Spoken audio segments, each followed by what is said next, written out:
नमस्कार स्टूडेंट। आज हम 14.1 क्वेश्चन नंबर 5 तो जो सम की जो स्टेटमेंट है वो इस तरह है। 50 से 52, 53 से 55, 56 से 58, 59 से 61, 62 से 64। इसके ऊपर वर्गंतरा जस्ट यहाँ पे एफ बारंबारता, एफ की जो वैल्यू है 15 है, 110 है, 135, 115 और 25। टोटल योग एफ का जो टोटल योग है वो हमारे पास 400 है। ठीक है जी। हम इसमें पग विचलन विधि निकालेंगे। कौन सी विधि निकालेंगे? पग विचलन विधि। इसमें पग विचलन सबसे पहले हमें एक्स की ज़रूरत पड़ेगी। ये पग विचलन निकालने के लिए जो यू आई निकालते हैं इसके लिए एक फॉर्मूला यूज़ होता है यहाँ पे, वो मैं आपको बताऊंगा। जस्ट पहले हम एक्स फाइंड करते हैं, इसमें एक्स निकालते हैं।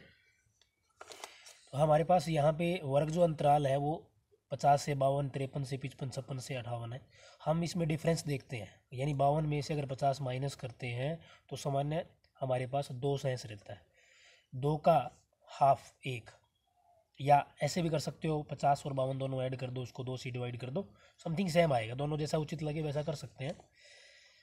तो अब मैंने 52 में से 50 माइनस किया, हमारे पास 2 शेष रहेगा। 2 में से अगर 2 को 2 से डिवाइड करते हैं 1 आता है। ये 1 आपने इन आगे वाली संख्याओं में ऐड करना है। जैसे कि 50 है तो 51 हो जाएगा, 1 इसमें ऐड करेंगे तो ये 54 हो जाएगा, इसमें 1 ऐड करेंगे तो 57 हो जाएगा, इसमें 1 प्लस करते हैं तो 60 हो जाएगा और इसमें 63। ये आपके पास x की वैल्यू आ जाती है। एक्स आई की वैल्यू एफ आई आपको दिया होता है। अब अगर हम पग विचलन विधि निकालते हैं तो इसमें हमें कल्पित मान मानना होता है, जैसे कि 1, 2, 3, 4, 5। तो समथिंग हम क्या करते हैं, ये और ये छोड़ देते हैं, ये और ये छोड़ देते हैं। ये जो हमारे बीच में ये आ जाता है, ये हमारे पास a का मान, इसका माना कल्पित माध्य a मैंने पहले बता दिया है। तथा जो वर्ग अंतराल माप h3, अब ये h3, ये h3 नहीं है, इसका डिफरेंस हमें चेक करना है कितना है। इसका डिफरेंस हमें चेक करना है कितना है। इसका डिफरेंस हमारे पास 2 है। हम यहाँ पे 2 करेंगे, जो इसका डिफरेंस आएगा हम वही लेंगे। अब हम क्या करते हैं, यू आई फाइन करते हैं। यू आई फाइन करने के लिए मैंने ऊपर ये आपको एक फॉर्मूला दिया कि एक्स आई माइनस ए अपॉन में एच। अब हमारे पास एक्स कितना है 51, ए कितना है 57, बटे में एच की वैल्यू कितनी है 2। 97 से 51 गया तो माइनस के 6 बच जाते हैं, बटे में 2, काटने पर आपके पास -3 आ जाता है। कितना आ जाता है -3। अब हमारे पास यहाँ पे 54 है एक्स का मान, और एच आपने पहले आपने 57 निकाला हुआ है। एच आपके पास कितना है 2। 57 में से 54 माइनस करेंगे, -3.2, 3 अपॉन में 2 काट देंगे तो कितना आ जाएगा, माइनस के 1.5 आ जाएंगे। अब आपने क्या करना है, 57 है -57 है, बटे में 2 है। 57 में से 57 गया 0, बटे में 2 काट देंगे तो 0। सेम 60 माइनस 2, अब 60 माइनस 57, क्योंकि ये आपके पास a की वैल्यू है, अपॉन में 2। 60 में से 57 माइनस करेंगे तो आपके पास फिर 3 रहता है प्लस का, इसको काटेंगे तो ये प्लस का 1.5 आ जाएगा। अब यहाँ पे आपके पास 63 है और a आपके पास 57 है, अपॉन में 2 है। 63 में 57 गया तो 6 अपॉन में 2, 2 3 जा 6, यानी कि 2 3 6। ठीक है जी। अब आपके पास यू आई -3, 1.5, 0, 1.5 और 3 आ जाता है।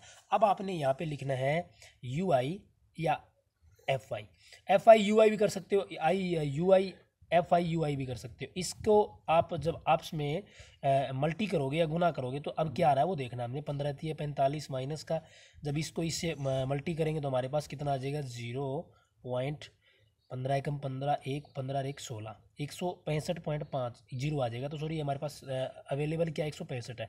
अब इसको 135 को जब जीरो से गुणा करेंगे तो जीरो ही आएगा। इसको इससे गुणा करते हैं 15 5 75.7, 15 एकम 15 और 7 22, 2 15 एकम 15 और 2 17, 172.5 आ जाएगा। ये आ जाएगा। 25 को 3 से गुणा करते हैं या मल्टी करते हैं तो 25 3 से 75 यानी 25 या 75। अब हम क्या करते हैं, पहले हम ये देखते हैं कि प्लस ये दोनों माइनस माइनस के हैं, ये देखते हैं या ये अधिक है या ये अधिक है, इन दोनों को ऐड करते हैं आपस में। सेम 165 और 45 यहाँ पे मैं कर रहा हूँ। 165 45 दोनों माइनस माइनस के हैं। 5 5 10, 6 4 10 11, 2 माइनस के 2 100 10 है। सेम इधर आपके पास 172.5 प्लस 75, आपके पास 5 2 5 7 7 7 14 एंड 15 1 2 20 257.5 है, यानी आपके पास अधिक ये है। अब हम क्या करते हैं, 257.5 में से 210.0 माइनस करते हैं, क्योंकि ये माइनस का ये प्लस का आपके पास 5 7 5 में बन गया 4 47.5, यानी यहाँ पे आपके पास कितना आ जाएगा 47.5 प्लस का आ जाएगा, क्योंकि प्लस के अधिक है। अब आपने पग विचलन का फॉर्मूला लगाना है। पग विचलन विधि, इसका फॉर्मूला है a plus sigma FI UI sigma FI